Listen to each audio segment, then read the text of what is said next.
मैं खुद का एक्सपीरियंस बताऊंगा कि मेरे साथ वहां पे क्या हुआ। मेरी लैब जो थी वहां पे लैब 3 थी, उस लैब में 2-4 बच्चों के साथ भी वो चीजें हुई और सब पैनिक थे क्योंकि साइको होता है, ऑलरेडी सबको डर लगता है, मुझे भी डर लग रहा था। तो इतनी सब लंबी प्रोसीजर के बाद हम लोग वहां बैठे। पहले जो गुरु है वो सिर्फ गुरु नहीं रह गया है, यहाँ पे सिर्फ और सिर्फ बहुत से लोग ऐसे आ चुके हैं जो सिर्फ अपना कोर्स बेचना चाहते हैं, अपनी जेब भरना चाहते हैं। तो नमस्कार दोस्तों, मेरा नाम है अभय और मेरे चैनल डेविल पायलट में आपका स्वागत है। तो आज हम बात करने वाले हैं साइको एग्जाम से रिलेटेड जितना भी अब हंगामा मच रहा है, जितनी भी बातें फैल रही हैं, जो भी र्यूमर्स फैल रहे हैं, कितना सच है कितना झूठ है, आज हम उन सब चीजों की बात करेंगे। क्योंकि मैं भी एक रेलवे का एस्पिरेंट हूँ, मैंने भी साइको का एग्जाम दिया हुआ है, अभी इसी बार दिया था। तो मेरा जो सेंटर था वो हाथीपुर पड़ा था, कानपुर में आयोन डिस्टर पे। तो मैं खुद का एक्सपीरियंस बताऊंगा कि मेरे साथ वहां पे क्या हुआ। मेरी लैब जो थी वहां पे लैब 3 थी, उस लैब में 2-4 बच्चों के साथ भी वो चीजें हुई और मेरे साथ आखिर क्या हुआ जिससे मतलब मेरा सीबेट स्कोर पूरा बिगड़ गया या बन गया, जो भी चीजें हैं उन सब चीजों पे रिलेटेड आज बात करते हैं।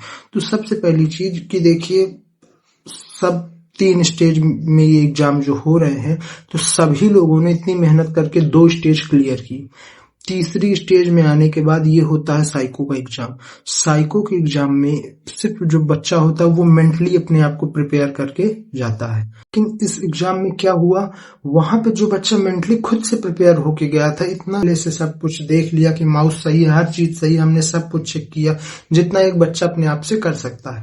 लेकिन वहां पे जब पेपर स्टार्ट हुआ, पहला मेमोरी टेस्ट खुला, पहली बैटरी का मेमोरी टेस्ट खुला, पहला मेरा पार्ट जो था वो हो गया। अब जब पार्ट बी आया तो जब उसमें मेमोरी को याद करना पड़ता है, 2 मिनट का टाइम होता है, तो उसमें तो वो मैंने याद किया, लेकिन लास्ट के 0.1 सेकेंड पे वो पूरी जो स्क्रीन थी वो पूरी हो गई स्टक, मतलब कि अब वो आगे प्रोसीड नहीं हो रहा था। मैंने अगल बगल देखा तो देखा कि एक जो लड़का है मेरे पीछे, उसका भी ये चीज हो चुकी थी। तो फिर उसमें क्या हुआ कि मैं थोड़ा उतना ज्यादा पैनिक नहीं हुआ, क्योंकि क्या होता है कि जैसे 1-2 लोगों का और हो गया तो फिर अंदर से होता है कि हाँ चलो मेरा बस नहीं है, किसी और का भी हुआ है। तो फिर वहीं पे मैम खड़ी हुई थी, इन्विजिलेटर खड़ा हुआ था, तो उनको मैंने तुरंत बुलाया कि देखिए मेरे पीसी में ये हो गया है। तो वो तुरंत आई और उन्होंने मतलब पीसी को रीस्टार्ट करके लॉन्च कर दिया, जिसमें पूरे ये सब करते हुए 2.5 मिनट का टाइम जा चुका था। तो जैसे ही मेरा एग्जाम स्टार्ट हुआ, तो जो मेरा एग्जाम था तो वो जहां से बंद हुआ था सेम एग्जाम वहां से स्टार्ट हुआ, लेकिन जो टाइम है वो भी सेम ही मिला मुझको, कम नहीं हुआ। लेकिन जो 2.5 मिनट मेरे बर्बाद हो गए, जिसके कारण जो मेरा मेमोरी पेज था वो बिल्कुल 0.1 सेकंड पे रुका था, वो उसके बाद खत्म हो गया। उसके बाद हमें आंसर वाला पेज देखना था। तो 2.5 मिनट के अंदर मेमोरी जो थी वो दिमाग से स्लिप हो जाती है, कोई भी हो। मेरा 2.5 मिनट का था, लेकिन जो पीछे वाला लड़का था उसका सीधे 7 से 8 मिनट का गैप था। 7 से 8 मिनट में आप लोग इस चीज को भूल ही जाएंगे। आप जानते हैं, जितना भी रेलवे का स्टूडेंट है, साइको की तैयारी कर रहा था, वो जानता है कि 2 मिनट बहुत बड़ी चीज होती है, खाली 2 मिनट इसको सॉल्व करने के लिए ही मिलता है। ठीक, तो ये सब गड़बड़ियां हुई।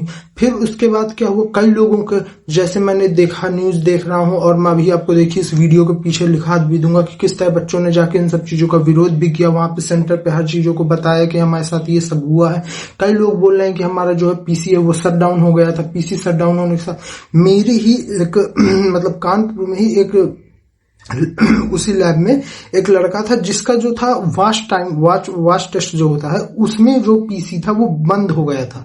अब बंद होने के मतलब वो स्टक ही हो गया था, उसका माउस नहीं काम कर रहा था, लेकिन उसकी जो टाइमिंग है वो चल रही थी। उसके कारण उसका 1.5 मिनट बर्बाद हो गया। तो अब आप लोग बताइए कि अगर इस तरह साइको में होगा जहां पे 1-1 मिनट की इतनी कीमत होती है, और उसके बाद अगर मैं कहता हूँ चलो ठीक है, जिसका टाइम नहीं भी बर्बाद हो वहीं से चालू हुआ, लेकिन साइकोलॉजी का मतलब क्या होता है, साइको का मतलब क्या होता है, बच्चे को मेंटली इतना स्ट्रांग होना चाहिए, है ना। लेकिन कैसे वो स्ट्रांग रहेगा जब ये सब चीजें हो रही हैं। जो बच्चा जान रहा है कि बस इसके बाद मुझे डीवी और मेडिकल में देना है और ये बस में ज्वाइनिंग हो जाएगी, तो वो बच्चा इस तरह उसके साथ अगर होगा तो किसको दोष देगा, वो किस्मत को देगा, खुद को देगा या रेलवे को देगा। तो यहाँ पे ना किस्मत की गलती है ना उस बच्चे की गलती है तो सिर्फ और सिर्फ रेलवे की है, जो उसका सर्वर जो है इस तरह स्टक हुआ। अगर वो 1.5 लाख 1.5 लाख बच्चों को एक साथ एग्जाम कराने पर उसका सर्वर स्टक हो रहा है, तो ये सिर्फ और सिर्फ रेलवे की कमी है। क्योंकि इतने सारे बच्चे नहीं हैं कि आप इतना ज्यादा सर्वर हैंग हो जाए, स्टक हो जाए, सबका वॉच टाइम मेमोरी टेस्ट वाले में ही ये सब हो और स्टक हो जाना और ये सब चीजें, किसी का माउस नहीं काम कर रहा है, किसी का पीसी बंद हो रहा है। बच्चे हैं तो क्या करें, बच्चे हैं तो इसका मतलब ये थोड़ा ना है कि कोई भी जो चाहेगा वो करता जाएगा, मनमानी अपनी करता जाएगा।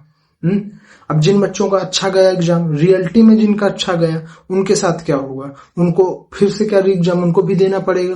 और जिनका नहीं भी गया है अच्छा, कुछ बच्चे ये ऐसे भी हैं जिनका बुरा गया है लेकिन वो लोग भी कह रहे हैं कि हाँ मेरा स्टक हो गया था पीसी कुछ।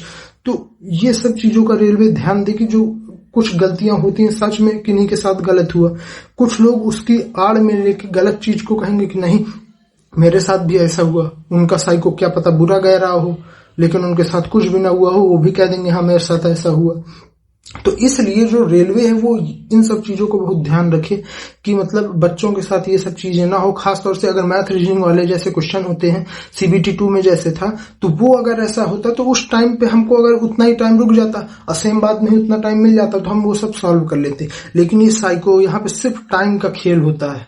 तो इस चीज को रेलवे ध्यान दे। और जितने भी मेरे दोस्त हैं, अगर आपको ये वीडियो अच्छी लगी है, और मैं इसी तरह की वीडियो बनाता रहता हूँ, जो भी अगर आपको प्रॉब्लम है तो कमेंट जरूर करिए, मैं उससे रिलेटेड वीडियो बनाऊंगा। और चैनल को सब्सक्राइब कर लीजिएगा, ज्यादा से ज्यादा लोगों को शेयर करिए। और रेलवे में ये बात उठाने के लिए जितने भी टीचर्स हैं सबको सपोर्ट में आना चाहिए। क्योंकि मैं यूट्यूब के टीचरों को देख रहा हूँ, इस तरह के हो चुके हैं कि अब मैं बोलने से ठीक ही है, रहने दो। कुछ टीचर हैं जो अच्छे हैं, सपोर्ट करते हैं, लेकिन कुछ टीचर तो हैं जो बिना पेंदी के लोटे की तरह, कोई इधर ढनंग रहा है, कोई इधर ढनंग रहा है। कभी जो हवा चली तो इधर को आ गया, कभी हवा चली इधर को आ गया। ये क्या बच्चों के साथ आप लोग खिलवाड़ कर रहे हैं? आपको सिर्फ कोर्स बेचना है, अपने फॉलोअर्स गेन करने हैं, यूट्यूब में सब्सक्राइबर बढ़ाने हैं, बच्चों के साथ मजाक बना लिया है। तो आप लोग भी बहुत सोच समझ कर टीचर सुनिए, क्योंकि आज की डेट में जो गुरु है वो सिर्फ गुरु नहीं रह गया है। यहाँ पे सिर्फ और सिर्फ बहुत से लोग ऐसे आ चुके हैं जो सिर्फ अपना कोर्स बेचना चाहते हैं, अपनी जेब भरना चाहते हैं। इसी के साथ मिलता हूं फिर से किसी नेक्स्ट वीडियो में, तब तक के लिए धन्यवाद। Sign of.